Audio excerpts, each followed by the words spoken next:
En Aló Maestro, el informativo de las bases del magisterio. Esta es la noticia regional de la semana. ¡Vamos por la consulta popular para las reformas sociales del cambio! El primer tema de la nota regional, conceptos de la Dirección de Inspección y Vigilancia de la Secretaría de Educación del Tolima, que puede irse asimilando seguramente en otros departamentos o en otras entidades territoriales sobre la aplicabilidad del decreto 0277 del 2015, es sesgada y vulnera los principios de la norma. Frente a este tema vamos a hacer una reflexión. Aquí tengo el documento que está dirigido al señor Andrés Felipe Bedoya, secretario de Educación del Tolima. La firma el señor Manuel Dávila Flores, supervisor de Educación, Inspección y Vigilancia. Yo creería que entonces este documento va directamente de Inspección y Vigilancia hacia el secretario, y lo entiendo como un concepto que no es jurídico, porque no tengo conocimiento que el señor Dávila sea abogado, pero además abogado cedulado. ¿Cómo? Abogado cedulado puede ser. Cedulado, sí, pero tampoco es un concepto administrativo, porque no tengo conocimiento que el señor Dávila tenga perfil administrativo. Sé que él es supervisor de la Secretaría de Educación en los temas de pedagogía, temas administrativos internos de la Secretaría, pero la primera pregunta que yo me hago es por qué este concepto no lo da directamente la oficina jurídica de la Secretaría de Educación del Tolima o de la misma gobernación, cuando es específicamente un concepto jurídico. Primera observación que le hacemos. Segunda observación, es simplemente un concepto y los conceptos no son vinculantes. Eso está determinado en el artículo 28 de la ley 1437 de 2011. Pero veo que rompe la unidad de materia este documento, porque antes de hablar del concepto, dice aquí algo que lo cito textualmente. Dice: en el año 2023 los estudiantes del Tolima dejaron de recibir sus clases durante 34 días. Y en el presente año ya van cerca de 10 días por diversos motivos, entre ellos reuniones convocadas por la Secretaría, desconociendo el derecho de los estudiantes a recibir formación académica como lo ordenan las normas vigentes. Aquí rompe la unidad de materia, porque si va a hablar de un concepto sobre una norma, señor Dávila, ¿qué tiene que ver esto con el concepto? Frente a este tema, Erley, ¿usted qué opina? Pues muy desacertado, fuera de contexto completamente este pseudoconcepto, se podría llamar, porque precisamente no se aplica a lo que es la normatividad de la modificación que se hace al decreto 1075, que viene estipulado del decreto 1850 con la jornada laboral, que es el 0277, y apréndaselo, compañero maestro y maestra, para que defienda sus derechos frente al tema de la jornada laboral, que no cambió. Lo que se dan son garantías de respeto a la jornada de las y los maestros. Frente al tema de lo que menciona el señor Dávila, me comenta Caña, ¿cierto?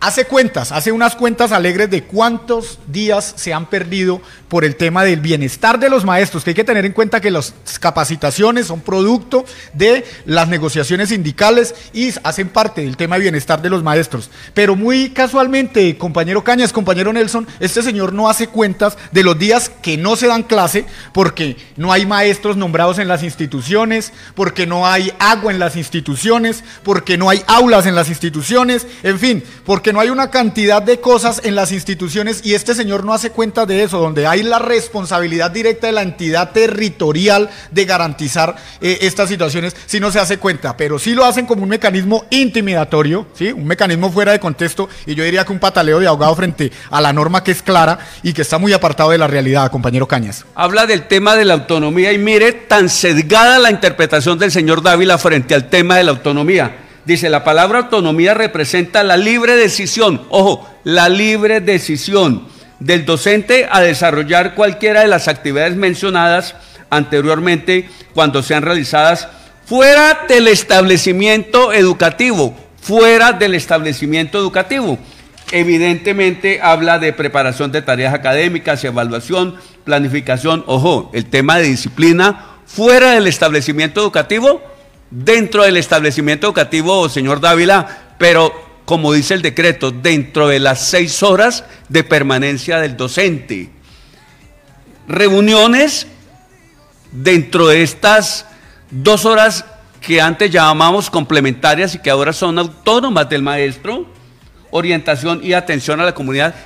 Cuando se habla de autonomía, de autónomas, es la posibilidad que yo tengo dentro de mis obligaciones laborales de realizar diversas actividades en casa, como si se desconociera que los maestros tienen que calificar evaluaciones, preparar clases, subir notas a plataforma y una cantidad de obligaciones que a nuestro juicio hace el maestro muy silenciosamente y que muchos de los directivos desconocen. Total que este documento es una afrenta al magisterio en el departamento del Tolima, es un documento totalmente descontextualizado que lo único que le hace es darle herramientas a los directivos para que sigan vigentes en el decreto 1850 cuando el decreto ya desapareció.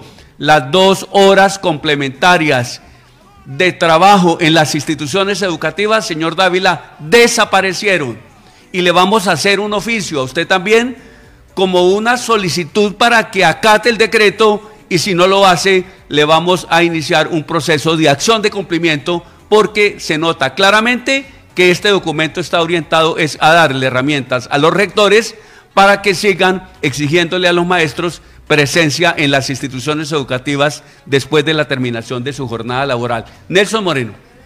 Sí, lo que pretende este supervisor con esa pésima interpretación es dejar también un mal recuerdo a los docentes, porque este supervisor tengo entendido que ya está para retirarse, por retiro forzoso. Pero ¿qué es lo que hay ahí? Lo está interpretando a la luz del decreto 1850. Era que el decreto 1850 decía que la permanencia de los docentes es como mínimo 6 horas. O sea, él todavía tiene el chip del mínimo 6 horas. Entonces, en el 0277 dice la permanencia es de 6 horas. La expresión mínimo desapareció. Entonces, la confusión la tiene el señor porque tiene el chip todavía metido ahí. Ahora, cuando habla de la autonomía, o sea, la autonomía es la facultad que tiene una persona para obrar en libertad y en razón. Tocaría recomendarle el texto de la ilustración de Cana, a ver qué es el tema de la autonomía. Y entonces, la autonomía es eso. O sea, el maestro tiene la facultad de decir en qué momento desarrolla ciertas actividades, las horas complementarias, en qué momento las desarrolla, si dentro de la institución, si fuera, pero dice el texto dice que es autonomía del docente el tema de la jornada complementaria, las 2 horas complementarias. Así que este señor está totalmente errado y lo que pretende es dar una interpretación amañada para confundir al maestro y allá el secretario de Educación, sí toma ese... Que es abogado y que me extraña que vaya a reconocer un concepto de una persona que no es abogada, que no es de la oficina jurídica y un concepto que es totalmente sesgado. Sí, claro, deja un mal precedente, pésimo precedente una oficina que es la inspección y vigilancia con una interpretación tan pésima, porque eso para interpretar eso no se necesita ser abogado, solamente saber leer y saber interpretar. Desde el Colectivo Nacional Un Maestro vamos a publicar a partir del lunes en la tarde un oficio para que ustedes, maestros, se lo radiquen a los rectores solicitándole bajo derecho de petición el cumplimiento de este 0277. A ver qué van a responder los rectores. Erley, terminamos con el tema y de una vez le damos paso al tema de los sueldos para el año 2025 que muchos maestros están esperando. Así es, compañeros y compañeras, tengan ustedes la tranquilidad que el decreto 0277 de 2025 es un decreto garantista a favor del magisterio, a favor de la jornada laboral del maestro, que a pesar de que son 8 horas que tenemos de jornada laboral, todo el que es maestro y todo el que conoce los ejercicios pedagógicos saben que un maestro trabaja mucho más de 8 horas en la planeación de sus clases, en la realización de sus clases, y esto obviamente lo que busca este decreto es la garantía. Decirles que desde el colectivo Aló Maestro, lo que hicimos fue solicitar a la Junta Directiva de Cimatol un pronunciamiento inmediato, y esperemos que la próxima semana se dé, en donde se exija a la Secretaría de Educación el respeto a la garantía que está dando este decreto. Recordar que la modificación del decreto 1075 frente al tema de la jornada laboral, que es este decreto 0277, es producto de la lucha sindical, precisamente porque otrora había una situación en donde los directivos docentes, algunos directivos docentes no respetaban la jornada laboral de los maestros, y ahora está clarísimo que son 6 horas de permanencia y las 2 horas restantes son de autonomía del docente. El docente tiene la autonomía para decidir en dónde trabaja estas 2 horas. Esto está clarísimo. Tengan la tranquilidad que de parte del colectivo Aló Maestro, el Sindicato de Maestros del Tolima, Cimatol, estaremos defendiendo esto que nos costó una lucha.